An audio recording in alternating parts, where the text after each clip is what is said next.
Kia ora koutou. Welcome to this episode of Idle Heroes.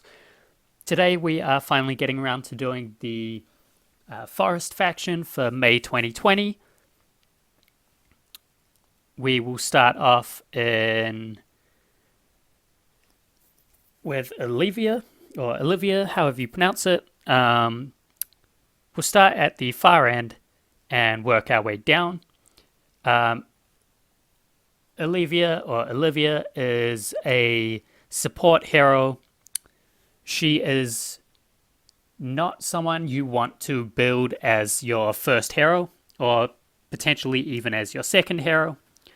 Currently, she does not see a lot of use in PvP. She was sort of released, when released, no one really built her, so you wouldn't have seen a lot of footage or videos of her in use. It is hard to be able to build heroes and test them at the rate that they are released.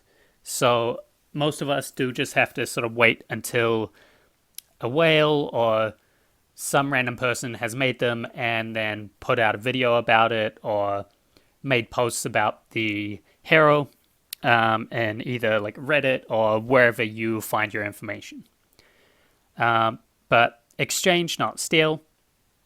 So she does have, on this first passive, a strange ability where she will swap speed with one random enemy who has higher speed than herself for 1 round and grants one random ally Fairy's Guard for 2 rounds. So note that occurs at the end of the round. The speed swap doesn't really do anything, which is sort of why she's not seeing much play in PvP. She is quite a slow hero if you look at her base speed. Fairy's Guard is interesting. It provides, that's how she sort of provides heal for the team. Heal. What it does, it is worded strangely, so I'll read it out for you. When heroes granted with Fairy's Guard are attacked by an active skill or basic attack, Fairy's Guard will deal armor-ignoring damage by 300% of the grantee's attack to the attacker and restore the grantee 150% of attack as HP. The grantee being whoever Fairy's Guard is on that is getting attacked. I can't put it much simpler than that. So if, let's say, Olivia has a layer of Fairy's Guard and she is attacked or hit by someone's passive or active skill, then Fairy's Guard is going to proc, dealing 300% of her attack as damage, and then she is going to heal by 150% of her attack. Using her as the example is not a great example, but so let's say you're using her in Broken Spaces and you've got a frontline Sigmund in slot 1. If Sigmund has Fairy's Guard and he's hit by a basic or active skill, same again, but in this explanation, the armor ignoring damage by 300% is from Sigmund's attack. So it's whoever has Fairy's Guard that is attacked, it's based off that person's stats. So the damage would be from Sigmund's attack, and his healing would be based off his attack as well. Aren't You Lovely is the next passive. On her basic attack, she's going to shrink one random enemy for 2 rounds. And what Shrink does is it increases the damage of the shrunk target. So whoever becomes the miniature version of themselves is going to receive 30% more damage. And reduce the damage that they do by 50%. And it says all damages, so that includes bleed, any passive damage they might have, all damages. Same with the damage increase on them. That is increased by 30%. That is all damages as well. So that is bleeds and passive damage included, as well as like basics, actives, any sort of damage you can think of. It's all of it. And then on her active, it again will shrink one random enemy, and it is going to grant Fairy's Guard to 3 random allies for 2 rounds. So she is a good support hero. I don't have one, so I can't speak from experience. And yeah, it's just the fact that not many people have built her is why you don't see. She's just kind of unpopular at the moment. Until someone finds like a really good use for her outside of PvE, it is probably going to stay that way for a little while. Next up, we have Garuda.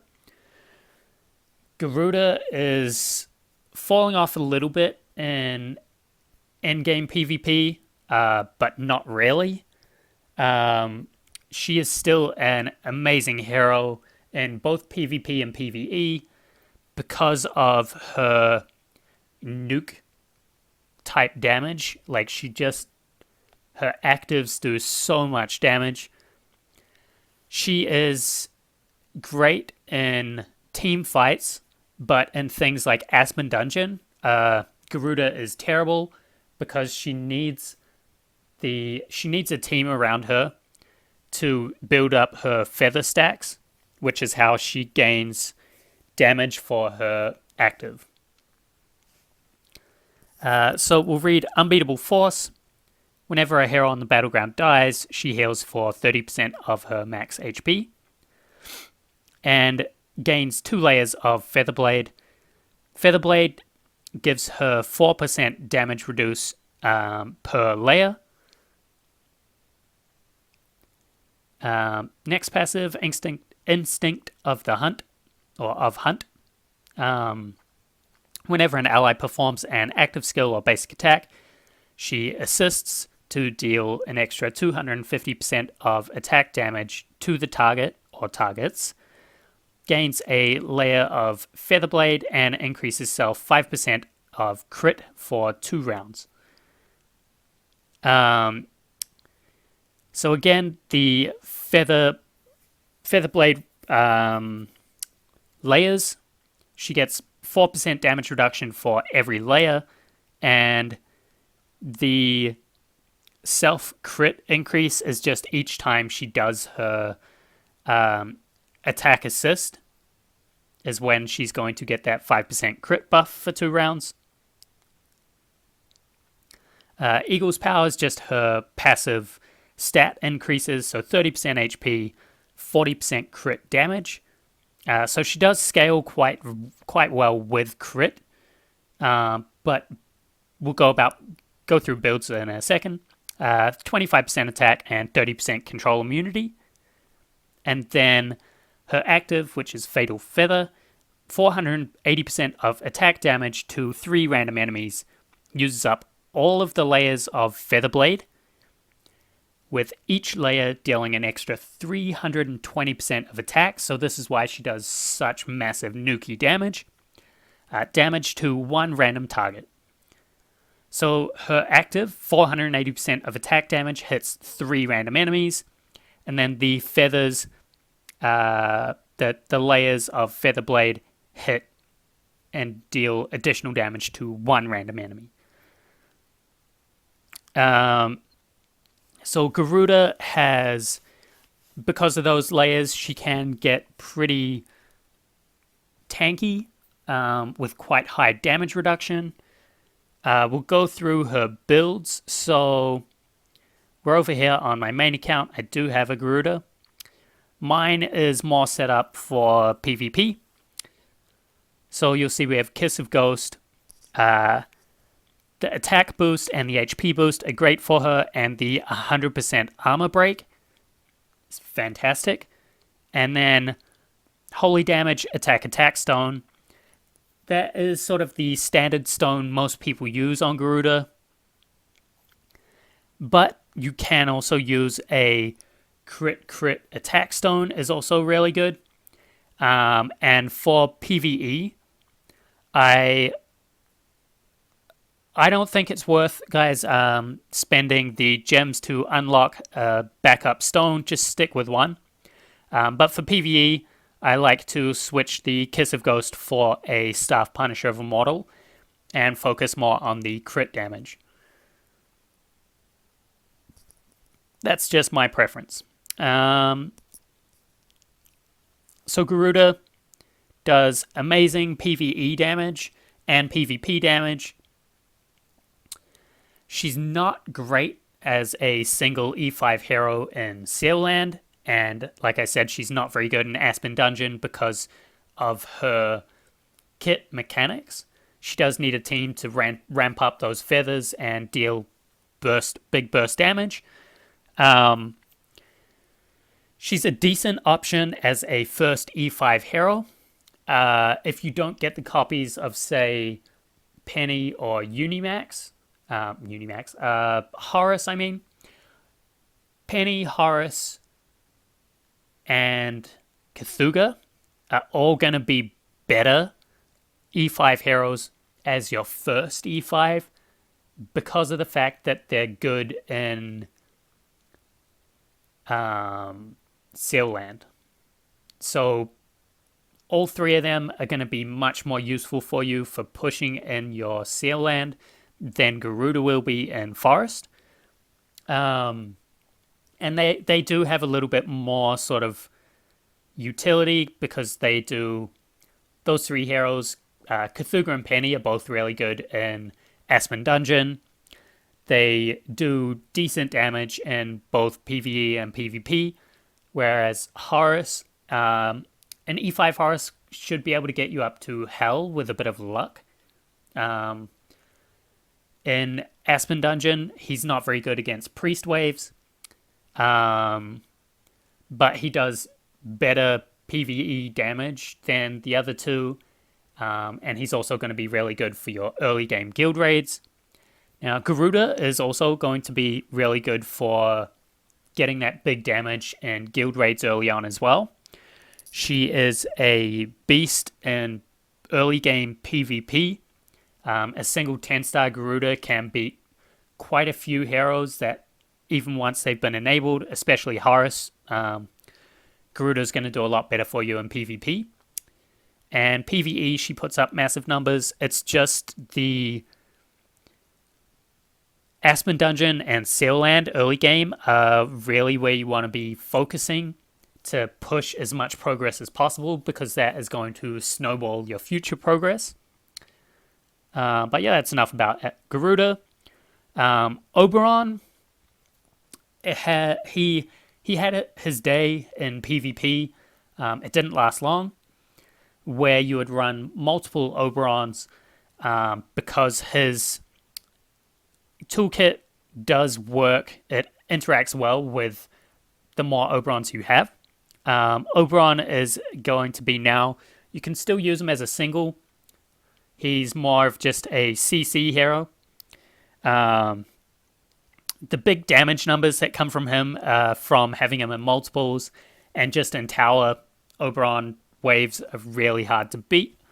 The ones, especially so like the Valkyrie Oberon waves, can be really difficult. He does poison damage, and he currently is the only hero with Twine. We'll see some more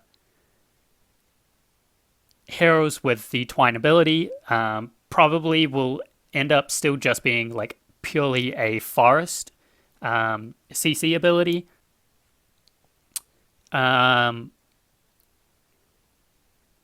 He's still a decent hero, but is not someone you should be focusing on.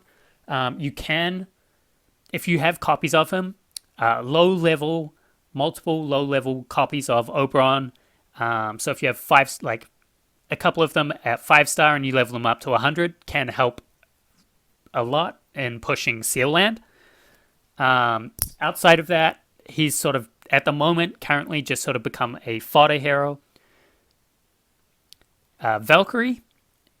Valk, although nowhere near as good as she used to be just because of the introduction of all the new heroes, she is actually still a good early game build. If you want to build her to, if she's the only person you get copies of, you can still build her up to E5 and then swap her out for, say, a Garuda or even Olivia. She's a good hero to push. She can push up to Death in Aspen Dungeon. She's trash in Seal Land. She'll get you at E5 probably to about Seal Land 8 or 9. She can potentially provide a little bit of synergy with someone like Delacium, because she does have a burn and a attack reduction. And she does really well against like CC heavy teams. So she can be, you can find use for her in some tower waves, but the CC heals her. Basic attack, reducing 12% attack and burning by a percentage of her max HP. Blah, blah, blah. So this one, when she's controlled, she restores 200% of her attack as HP per round for 3 rounds and burns random enemies by 3% of her maximum HP as damage per round for 1 round. Sorry. So with Valk, you do build her as a... you just go full HP on her, which is a part of why she has fallen off. Because lots of heroes now have like max HP damage or percentage of HP damage. And she just hasn't been able to keep up with those changes. But like I said, she will still be good in Aspen Dungeon. She'll be able to push you to death if you make her first. And then either regress her if you don't have copies of a forest hero to directly swap, like Garuda, or regress her and build someone else up. And she also in PvP can still do decently for you at early game, but there are just better options now, which is sad. She also, I think, random fact, is the hero with the most number of different skins in the game. She has 3... not monster. Skin. Forest. She has 3 in the, like, that you can level up, and then 1 basic one. So she has the... you can see the 3 of them here, as well as the basic one next to it. So she has 1 Christmas elf skin, the Jungle Hunter skin, the Spear of Trial, and the Legendary Combat Symphony. This is the Combat Symphony skin, is the best skin for her because it gives her the double HP buff you can see there and damage reduction, and it, in my opinion, is the coolest looking of the skins. But yeah, moving on. Next up, we have Heartwatcher. Heartwatcher, guys, is not very good in PvP, but in PvE, she is essential. What she does is she has a Watcher's mark that she applies on her basic and active attacks. The Watcher's mark will ramp up and scale up the damage up to a total of 300% for incoming damage on the enemy team with those marks. So she just massively increases your team's damage. And she is extremely essential in PvE. Basically, everyone should have one. You get her at level 90 from the boot camp. You can get her cheaply in Brave Trials for passing day stage 15. You can get her for like 25,000 dragon scales. She's been in the casino rewards as the 5-star hero. So she's easy to get copies of. So don't feel like you need to keep the copies. You only really need her at sort of 10-star. For the later, like Broken Spaces 6 and 7, E3 Heartwatcher can be good, but you don't need to take her beyond E3. You really just go to E3 for the Purify enable. But yeah, I can't emphasize enough that she is essential for PvE and is just going to massively increase your team's numbers. Outside of PvE, you can use her in Seal Land, but that's about it. So don't focus her as your first hero. You can slowly build her up over time. Like take her up to 6-star when you're sort of in the early game. And then later on, once you've built like your first E3 plus, so E3 to E5 hero, then maybe take her up to 9-star. And then when you have a couple of heroes who sort of work for multiple areas of the game, whether it's Seal Land, Aspen Dungeon, PvP, or PvE, once you have a couple of them, then think about taking Heartwatcher up to 10-star. And then it's only really when you get to like later on in the game that you might then think about taking her up to E3. It's just sometimes hard to justify that expenditure of resources taking her past 10-star. So definitely 10-star is needed, but you can do it over time. And she is basically a purely PvE hero. Just keep that in mind. Vesa used to be one of the best heroes in the game. She was actually my first E3 hero when E3 was the meta. I built her because of Wrath's videos.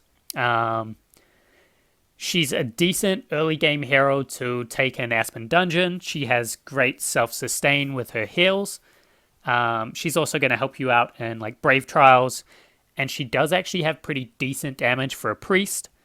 You want to build her either two ways. You can, if you're building her for a damage hero, you want to build her with crit. So a crit attack stone with a like echo for cheap artifacts, or a staff punisher, or you can build her for attack, which attack is going to increase her healing. And then you can use like attack stone, or like speed attack, speed HP, speed healing effect. You could even go for like HP crit, speed crit. There are multiple different builds you could do with Vesa. She's not a endgame hero. So you either want to take her up to 10-star and leave her there and then use her as fodder later on. Or sort of even potentially to E3 and then regress or swap her for someone else once you have the copies.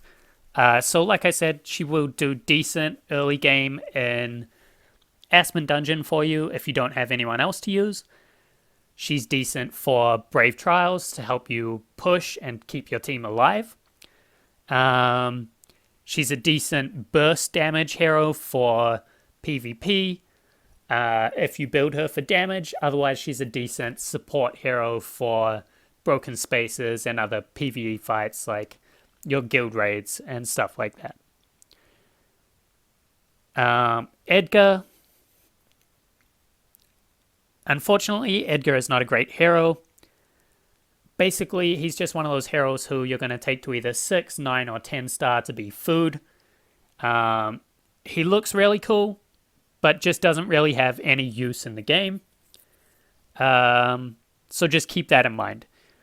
Again, like a lot of heroes, like Edgar, you can take them to 6-star. Early game, they're going to be still better than the basic 4-star heroes that you can 5-star. Any natural 5-star hero is generally better than those. Any 6-star is generally better than 5 stars with exceptions. And yeah, that's about it for Edgar.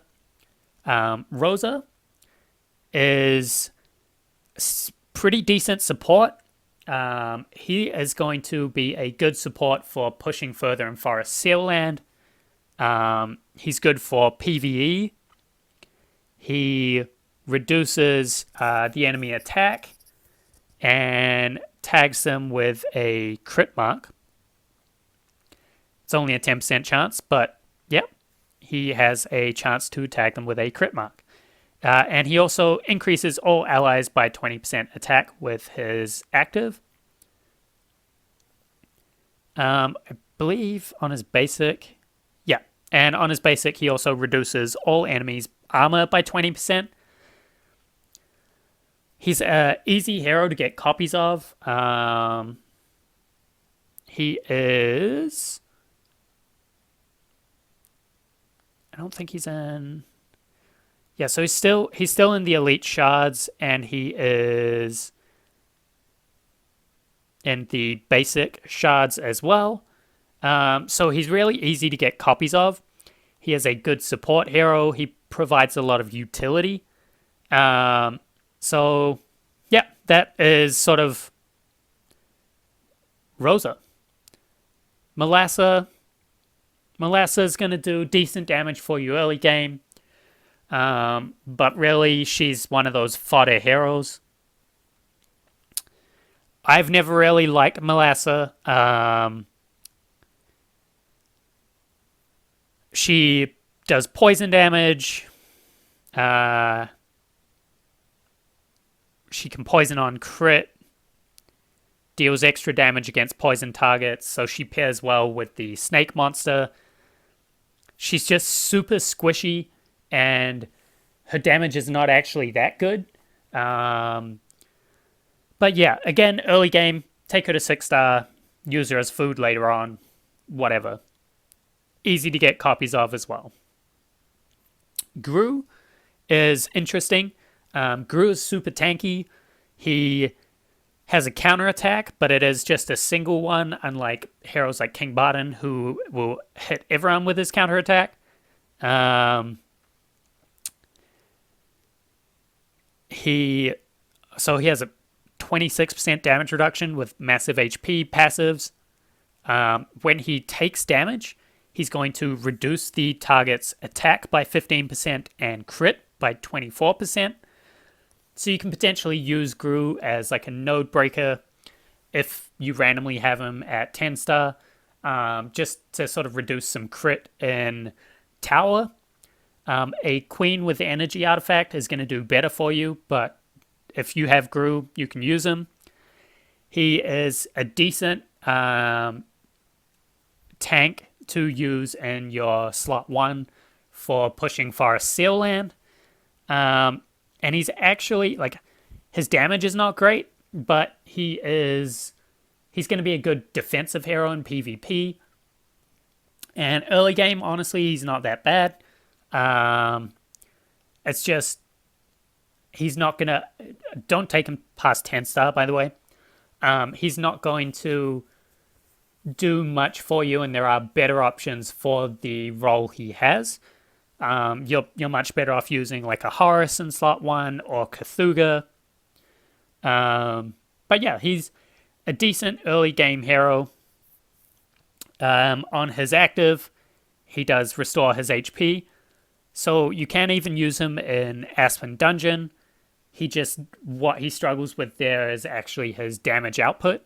He just doesn't have the damage for it, but he has the sustain. And again, I would say he's more of a defensive hero. If you do build him, he's going to sort of help you in that way. And yeah, he's just like a purple. Well, I mean, obviously he doesn't look purple right now, but he's just a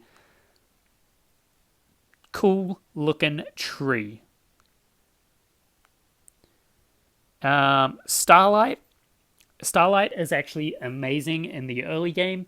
If you build her up as your first 10-star, she scales really well with a weak team, because as the rest of your team dies, she actually gets buffed.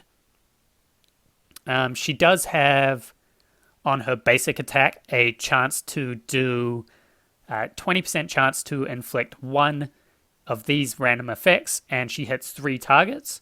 So either stun, silence, freeze, petrify, horrify for 2 rounds.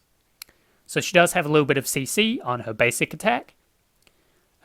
This is the one that I was talking about. Whenever a hero on the battlefield dies, restore herself by 20% of max HP, and increases self 12% of attack and 12% of crit damage. So that's sort of, she needs people to die to become stronger, but also heal. And then her active hits all of the enemy team and deals 1600% of her, divided by the number of surviving enemies of her attack against each enemy. So if there are, just because 4 is easy to divide 1600 by, each of them is going to get hit by, if there's 4 remaining enemies, by 400% of her attack as damage per enemy. If it's just one, then they're going to get hit by the full 1600%. So yeah, she's a really good early game hero. She is also going to do decently in Aspen Dungeon. And yeah, that's about it. You'll get a copy of her from your boot camp. She's easy to build up. Yeah, moving on. Faceless, just don't bother. Again, like, you can take her up 6-star early game, even 9-star. She's going to be super easy to get copies of. Her damage is not great. She's super squishy.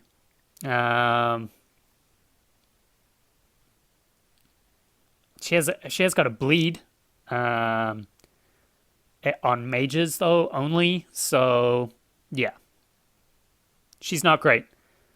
Dragon Slayer, you can sort of use him early game as a frontline tank. He does have, when he takes damage at 10-star, he reduces the target by 15% of armor break and burns them for 50% of his attack as damage per round for 6 rounds. So it is a long-lasting burn. He'll provide a bit of synergy with the Phoenix monster, which is the best monster to take as your first monster. Whenever an ally crits, he heals for 90% of his attack, his HP. He has a massive HP and armor passive. I believe at 10-star, actually, he has the highest HP in the game. Definitely correct me if I'm wrong, but I think he does. And then his active hits all the enemies, also burns for 3 rounds, and increases his attack by 20% and crit by 20% for 3 rounds. So Dragon Slayer, while he sounds really good, he has super low attack.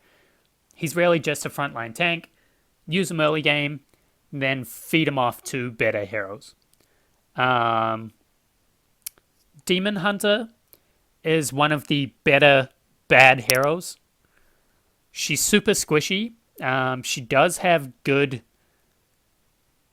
chance to provide silence, but silence is one of the worst CCs in the game. I mean, I guess silence has potential at the moment, but just with you have to pair it with a bunch of other CC forms and like debuffs just to ensure that it doesn't get purified all the time.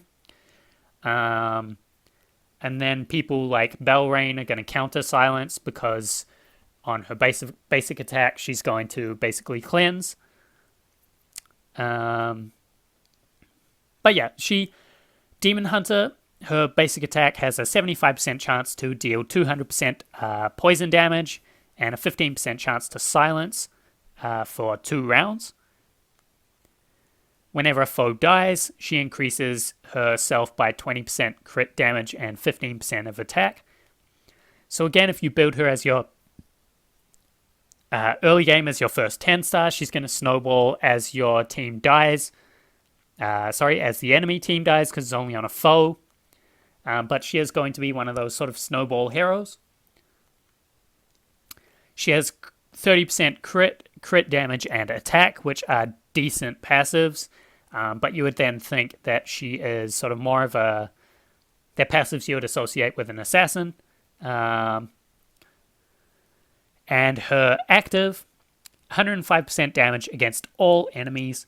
So it is good that she hits everyone, and she has a 50% chance to silence for 2 rounds. Silence target for 2 rounds, controlling immune for 2 rounds. That seems like... I haven't bothered to read the skill for a long time. But it just seems like a typo.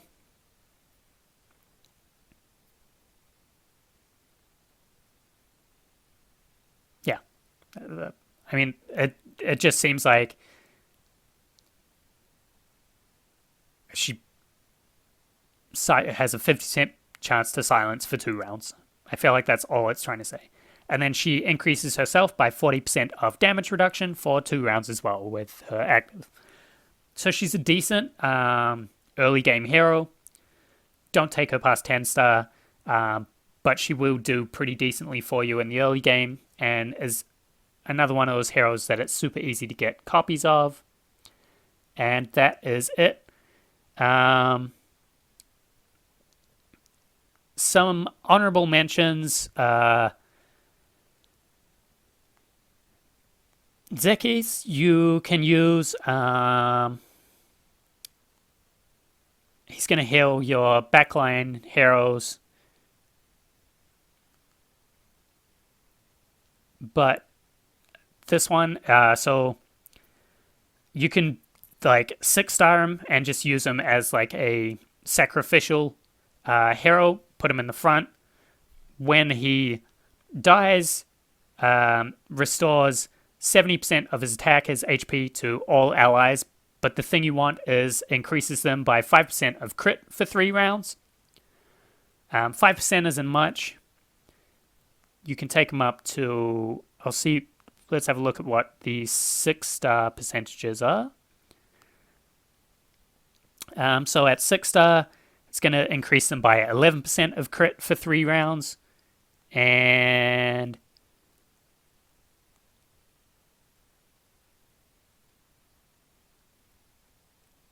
at 6-star, he's going to heal everyone with his active.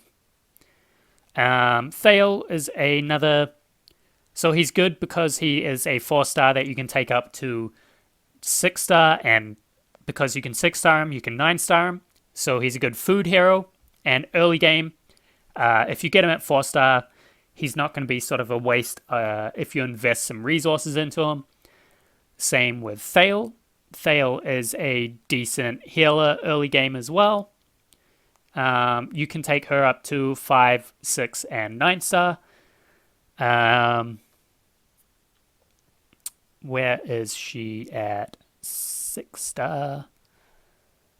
So again, she's going to, at 6-star, damage everyone on the enemy team, heal everyone on your team, and while below 50% health, tag all enemies with a crit mark, which will trigger upon critical strike. Dealing 56% of attack damage, can only trigger once. So a similar mark to like Asmodel's, just obviously much worse. But yeah, she also will be a sort of decent early game hero for you that you can take all the way up from 4 to 9-star. And then the other hero you can do that with is Grey-Eyed, but he doesn't really have as much use as the other two in the early game. Yeah, that's it. I hope you guys found that helpful. Thanks for tuning in. Ka kite.